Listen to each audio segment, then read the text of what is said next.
Fifth thing that we want to think about is a shift to multidisciplinary solution teams. And what we're seeing here in the marketplace is really some of the breaking down of silos internally at organizations. Marketing, sales, finance, legal, regulatory, all essentially operating in silos. I think we're seeing a shift away from that. And I think some of the most successful programs that we've engaged with our clients have been on where we've actually used the skills of finance department up front and doing financial modeling behind the program. So when we're doing the data planning, when we're doing the measurement planning for a marketing initiative, let's make sure that we're involving finance and accounting up front so we can actually look at how do we integrate all the data points along the way to measure success.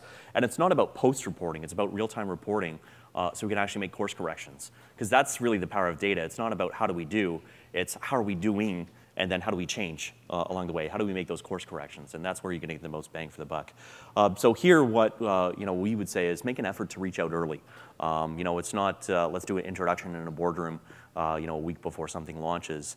Let's make sure that we get to know all the different stakeholders and collectively solve problems. And I think that's something that you'll hear from a lot of the folks as well, especially legal and regulatory. I think it was Tricia at one of the conferences last week from McNeil, 2.0. Was what she called it. And I think what's interesting, if you can reach out to legal and regulatory earlier on in the process, there's definitely a lot more opportunity to get some of the more innovative ideas through. Fourth thing that we want to think about is mobile. And this kind of being the new evolution of CRM. Email has definitely been the staple in years past.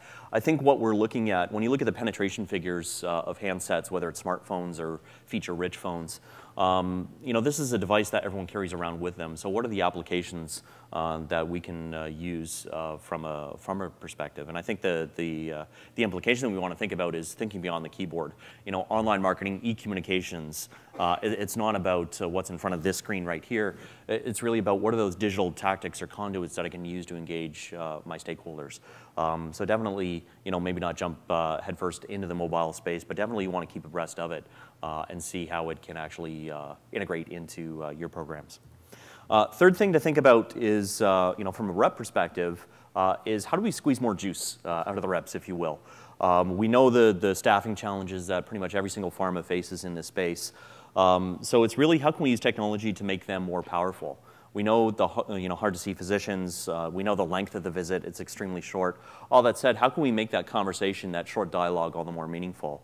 There's a number of things that we do in terms of getting information to the rep at the right time so they can have a more informed conversation. And really it comes down to integration. Integration is key. So how do we use all those different data points that we have and synthesize those into actionable intelligence that we can arm the rep with so they have a more effective dialogue. And we can actually measure at the end of the day too, what are the tactics which make the most sense or what are the messages that make the most sense. Second thing to think about, value add beyond the pill. Here, I think it's always been about how do we actually get our product out there. And I think, in 2010 and years to come, really, we're going to make that shift to focus on solutions and not just products. There's a number of clients that we work with who are getting into this space and really looking at what's that value add that we can supply our customers with, whether it's ACPs or on the Empower Patients. How do we engage them more effectively?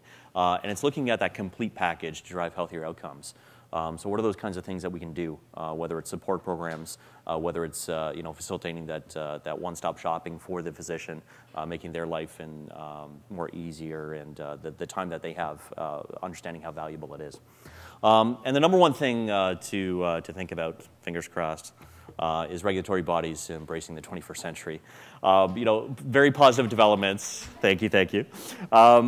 Very positive developments, surprising developments over the last month in terms of the announcement of the hearing coming up in a week or two.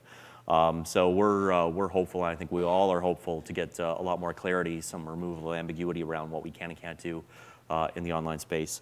And all that said, I think we're true believers in that risk can be managed.